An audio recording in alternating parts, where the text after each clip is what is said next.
All right, choosing a high school. Man, it is a huge deal for any family, right? And if you're in a city like Brownsville, Texas, with its own unique vibe and a ton of different options, it can feel, well, pretty overwhelming.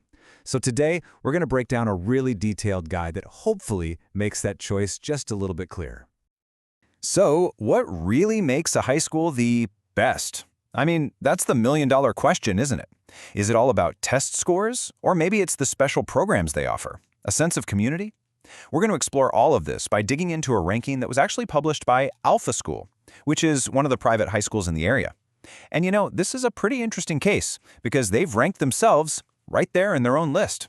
So our job here is to break down how they did it and see how they justify their own conclusions. Okay, so let's get right into the landscape of choosing a high school in Brownsville. The source article we're looking at points out something really important. In Brownsville, families are often looking for a school that balances that academic drive with the city's unique, bilingual and really family-focused culture. It's not just about getting into a great college, it's about finding the right fit for the student and for their community. Now, let's be super clear about this.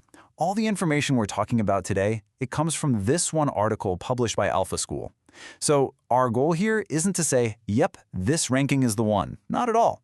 We're here to explain their findings and the criteria they used, so you can look at it and decide for yourself. All right, so before we jump into the actual list of schools, we've got to understand the rules of the game, right? How did they actually decide which school was number 1 or number 2 or number 3? Well, they laid out a pretty specific 5-point system for how they evaluated everyone. And here it is. This is their framework. And you can see it's a really comprehensive look that goes way beyond just test scores. So they're weighing academics, of course, but also things like innovative programs, dual credit or mastery-based learning. And this is crucial. They also look at student support, stuff like low teacher-to-student ratios. They even consider how well the school community reflects the real diversity of Brownsville. And finally, they factor in value and accessibility, which, let's be honest, is a huge one for any family. Okay, so with those criteria in mind, let's get to the good stuff, the list itself. The top schools they picked really represent this fascinating mix of different kinds of schools you can find in Brownsville. We're talking private, public early college, you name it. So here's a quick look at the top 3 from their list. At number 1, we have Alpha School. And right away, what's really striking is the contrast here at the very top. Number 1 is a private school, but then numbers 2 and 3 are both these really highly regarded public early college high schools, known for getting kids ready for college. Okay, let's really break this down because this comparison between the top 2 is super interesting. According to the article, the choice boils down to this. On one hand, you have a private, tuition-based school that's all about individual pacing and really small class sizes.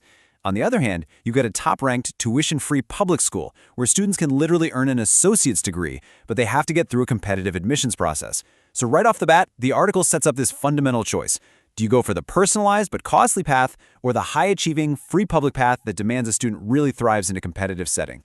And hey, the list doesn't just stop at the top 3. The article makes a point to highlight the sheer variety of options out there. You've got a public magnet school focused on science and tech, a private faith-based academy, a bunch of public charter options with idea schools, and of course a traditional public high school. It really shows there's a different path for just about every kind of student. All right, now we get to what might be the most interesting part of this whole article. We're going to dig into why they picked number 1. And remember, since the article was written by Alpha School, this is basically their direct pitch, their argument for why they think they belong at the top of their own list. In this quote right here, it really gets to the heart of their whole argument. The source claims that Alpha School's biggest differentiator is its learning model. It's secular, meaning not tied to any religion, and it's mastery-based, which is a fancy way of saying it allows students to move forward at their own individual pace. And the article dives even deeper into what that means. It points to a 2-hour learning model, which they say helps students really focus. They also highlight, and get this, an 8-to-1 student-to-teacher ratio. That's incredibly low, and it's all about giving that personal attention. And finally, they emphasize a curriculum that's built around real-world skills. These are the specific things the source says gives them an edge.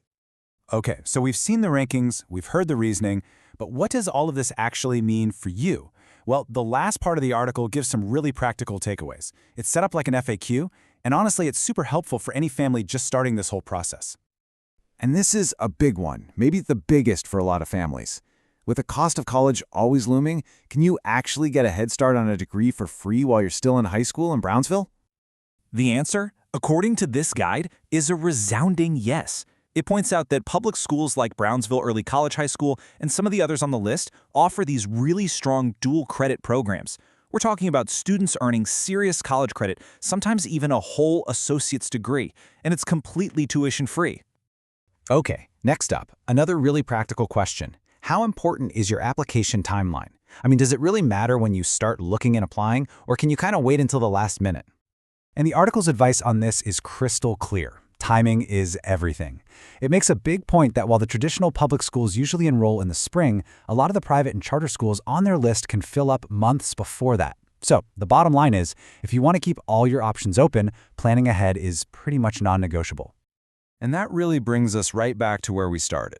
After looking at everything, academics, special programs, student support, the cost, the guide leaves you with this one last and maybe most important question. It's not really about finding the quote-unquote best school on some list. It's about looking at all these factors and figuring out which ones matter most for your student and for your family's future.